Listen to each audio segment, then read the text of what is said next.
Nakakalitang pagpunta sa Pagsanhan pag hindi mo natikman ang pinagmamalaki nilang halo-halo since 1933. At andito nga tayo sa pinakamatandang halo-halo shop dito sa bayan ng Pagsanhan, ang Aling Taling. Halika, tikman natin ang kanilang masarap na halo-halo at kung ano ang sikreto ng pinagmamalaki nilang halo-halo. Tara! Pagpasok mo pa lang, talagang ambience na ng bahay ang makikita mo. Kagandahan nito, andito pa yung mga old decor na talaga namang pinatanda na ng panahon. Ito ang pinupuntahan ng taga-ibang lugar pag nagagawi sila sa bayan ng Pagsanhan. Aling Taling, tingnan natin yan.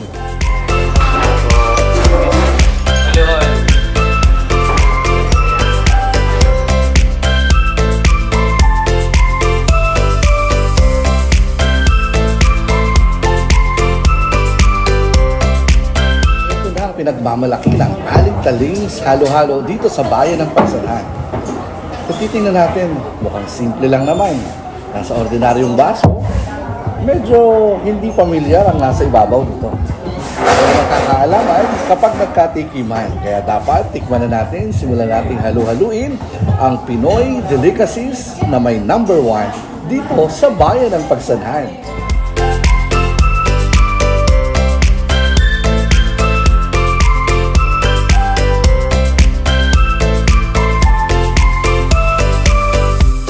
Toppings nung pinagmamalaki nilang halo-halo.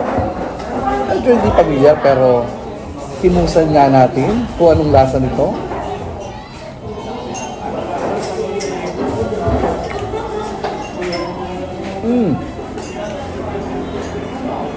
Matamis. Alam ko to. At for sure, magugustuhan nyo rin kung anong lasa nito. Habang hinahalo natin, mararamdaman mo na talagang napaka-soft ng yellow. Makikita mo na napaka-creamy. Maraming gatas. Maraming ube. And typically, hindi naman talaga ganun karami kung ano yung sangkap niya. Pero dun nagkakatalo. Alamin natin kung ano yun.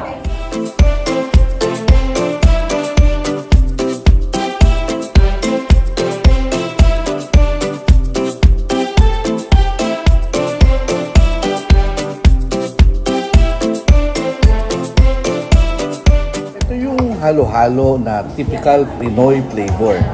Konti lang yung flavor niya. Walang leche flan, walang ice cream sa ibabaw, walang maraming dekorasyon, pero malalasahan mo talaga yung linamnam, yung sarap, yung tamis na hinahanap-hanap ng mga dila nating mga Pilipino. At the same time, simple man kung titignan, pero talagang dinarayo ang halo-haloan ni Aling Taling dito sa Pagsanhan.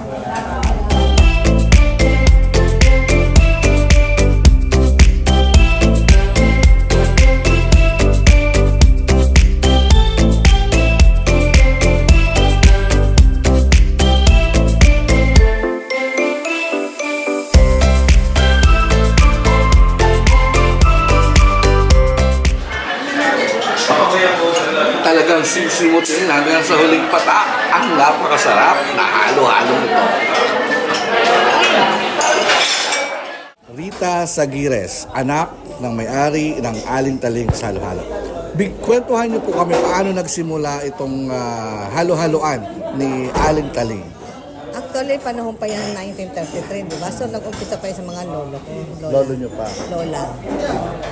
So, sa pagkukwento po sa inyo, paano nagsimula? Sa harap ba ito ng bahay? Ano yung mga unang ginamit? Magkano yung unang halo-halong binenta nila? Panahon ba ng 1933 o ito na lang? Panahon pa noon. Pasimulan natin. Alam din siyempre. Pero sa liit, sa sari-sari store. Sari-sari store nagsimula. So may sari-sari store tapos nagtinda siya ng halo-halo. Meron siya maliit na halo-halo. And sa pagkakaalam po ninyo, nung bata-bata pa kayo, habang kayo lumalaki, may halo-haloan na talaga kayo. Meron, nanay ko naman yun. Ayan. And sa halo-haloan na yun, tumutulong po ba kayo? Ano yung partner ninyo during that time?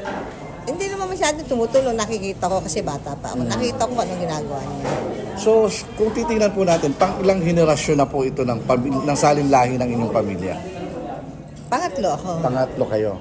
And So from halo-halo lang dati, kailan nyo naisip na magdagdag ng produkto or maging kainan talaga siya? Nung panahon ng mother ko, meron na din siya sari-sari store. Meron na siyang kaunting short order na pansit, yun lang. Tapos nung take over na ako, nagdagdag na ako unti-unti. Ayan. At bukod dun sa halo-halo, ano yung ilang mga special foods na nadinagdag ninyo na talaga namang pumatok din sa masa? Mga niluluto ng magulang ko. Tulad po ng ano? Ng mga dinuguan, pansit, yung mga sinigang, yung mga pata. Yung mga luto nila talaga ng pambahay. So talagang nasa pamilya, nasa lahi na po ninyo na masarap magluto. Siguro. Ayan. At ngayon po na nasa ikatlong henerasyon na itong Aling Taling, ano po nakikita ninyo? Gaano kahaba pang henerasyon ang magtutuloy-tuloy? Are you hoping? Hindi ko alam. Siguro itutuloy pa rin ng mga pamangking ko, anak ko, family ko pa rin. So, isa po sa tinatanong lagi namin pag pumunta ka sa ganitong mahabang panahon na yung mga ano. Ito po ba yung isa sa naging source of income para buhayin ang pamilya ninyo? Actually, hindi naman. Kasi may sarili din naman silang negosyo. Kaya lang itinuloy ko kasi parang legacy na nasa gire. So, sayang din naman. Ituloy ko na lang. Kasi wala na rin naman ibang itutuloy kundi ako, siguro susunod, tinuloy na lang namin. May mga sarili naman sila din mga negosyo. Nagkataon lang siguro ang ganda ng pwesto namin. Yes. At isa po sa kanina pa namin pinagtatalunan, hindi po ganun kadami yung ingredients pero masarap yung halo-halo. 6 lang siya. 6 na ingredients. Okay lang po bang i-disclose ninyo yung 6 na ingredients na yun? Okay. At number 1 dyan, ang talagang pinakamahirap hanapin, at talaga yan ilan ng magulo ko, tubo at saka kundol. Kundol, ang aming pinagtatalunan kanina pa. Yung masarap na yon ay kundol. So parang ginawa nyong minatamis yung kundol. And then, bukod po doon. Yung tubo, makapuno, ube, mongo beans. Yan ang talagang traditional na sabi ng magulang ko, parents ko, mother ko, yan ang original na lahok sa halo-halo. Yeah.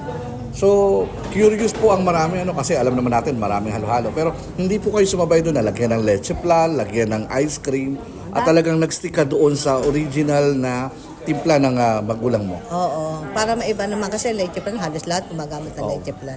Inano ko na yung tubo. So, yun po yung nasa ibabaw. Ibabaw. Tubo ng niyog. Tubo ng niyog yung nasa ibabaw. Oo. Talagang napakahirap ang maghanap doon kasi marami kang kakailanganin para mo maipon.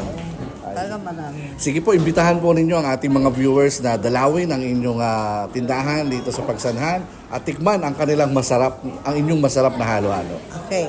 Kung sino pag yung mga biyahero sa dadaan sa hindi pupunta kay Aling Taling sa halo-halo. So kung kayo mamamasyal sa Laguna, puntahan nyo ang Pagsanhan at puntahan nyo ang Aling Taling sa halo-halo.